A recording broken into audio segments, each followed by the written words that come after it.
Hello, lovely readers. Welcome back to Tales with Tay. Tonight we are doing, what is it? Canto 6 of the Divine Comedy by Dante Alighieri. Um, let's get started. It's been, oh god, because where we left off was the second circle. So we're now in the third circle. This will be great. I'm looking forward to it. Okay. The third circle, the gluttonous Cerberus, the eternal rain. Chiaco? I think. Florence. At the return of consciousness that closed before the pity of those two relations, which utterly with sadness had confused me, new torments I behold, and new tormented around me, whichsoever way I move, and whichsoever way I turn and gaze. In the third circle am I of the rain, eternal, maledict, and cold and heavy. Its law and quality are never new. Huge hail and water sombre-hued and snow, athwart the tenebrous air pour down amain. Noisome the earth is that receiveth this. Cerberus, monster cruel and uncouth, with his three gullets like a dog, is barking over the people that are there submerged.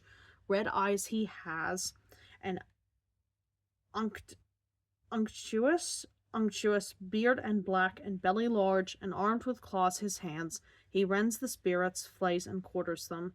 Howl the rain maketh them like unto dogs, one side they make a shelter for the other, oft turn themselves the wretched reprobates. When Cerberus perceived us, the great worm, his mouths he opened and displayed his tusks, not a limb had he that was motionless. And my conductor, with his spans extended, took of the earth, and with his fist well filled, he threw it into those rapacious gullets. Such as that dog is, who by barking craves, and quiet grows soon as his food he gnaws, for to devour it he but thinks and struggles.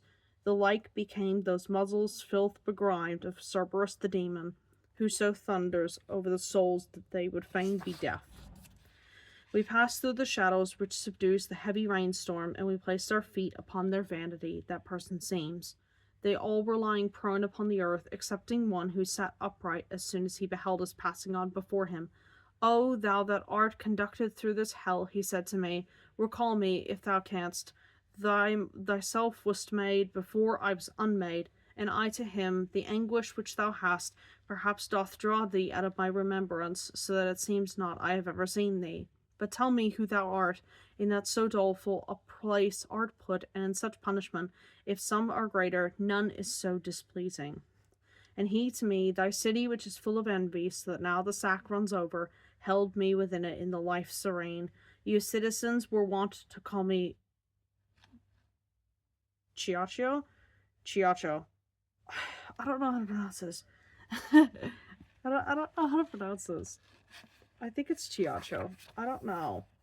For the pernicious sin of gluttony, as thou seest, am battered by this rain. And I, sad soul, am not the only one, for all these suffer the like penalty, for the like sin, and word no more spake he. I answered them, "Chiachio, thy wretchedness weighs on me, so that it to weep invites me. But tell me, if thou knowest, to what shall come the citizens of the divided city, if any there be just, and the occasion, tell me why so much discord has assailed it."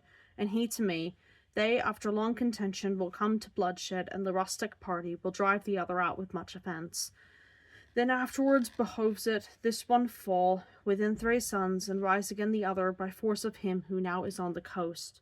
High will it hold its forehead a long while, keeping the other under heavy burdens. However, it weeps thereat and is indignant. The just are too, and are not understood there. Envy and arrogance and avarice are the 3 sparks that have all hearts enkindled.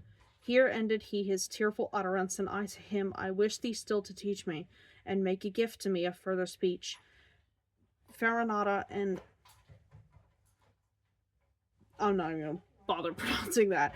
"Once so worthy, Jacopo Restitucci, Arrigio, and Mosca, and others who on good deeds set their thoughts, say where they are, and cause that I may know them. For great desire constraineth me to learn if heaven doth sweeten them or hell envenom. And they are among the blacker souls. A different sin down weighs them to the bottom. If thou so far descendest, thou canst see them. But when thou art again in the sweet world, I pray thee to the mind of others bring me. No more I tell thee, and no more I answer. Then his straightforward eyes he turned askance, eyed me a little, and then bowed his head. He fell therewith prone like the other blind. And the guide said to me, He wakes no more, this side the sound of the angelic trumpet, when shall approach the hostile potentate. Each one shall find again his dismal tomb, shall reassume his flesh and his own figure, shall hear what through eternity re-echoes.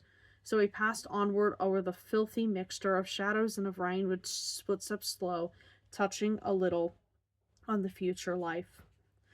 Wherefore I said, Master, these torments here, will they increase after the mighty sentence, or lesser be, or will they be as burning? And he to me, Return unto thy science, which wills that as the thing more perfect is, the more it feels of pleasure and of pain, albeit that this people maledict, to true perfection never can attain, hereafter more than now they look to be. Round in a circle by that road we went, speaking much more, which I do not repeat. We came into the point where the descent is. There we found Plutus, the great enemy. That was Canto 6. We're making some decent progress. That was a big one. And another host of names I could not be bothered to pronounce because they're really, really difficult. They're probably Italian. But yeah, so that's me. As always, please like and subscribe.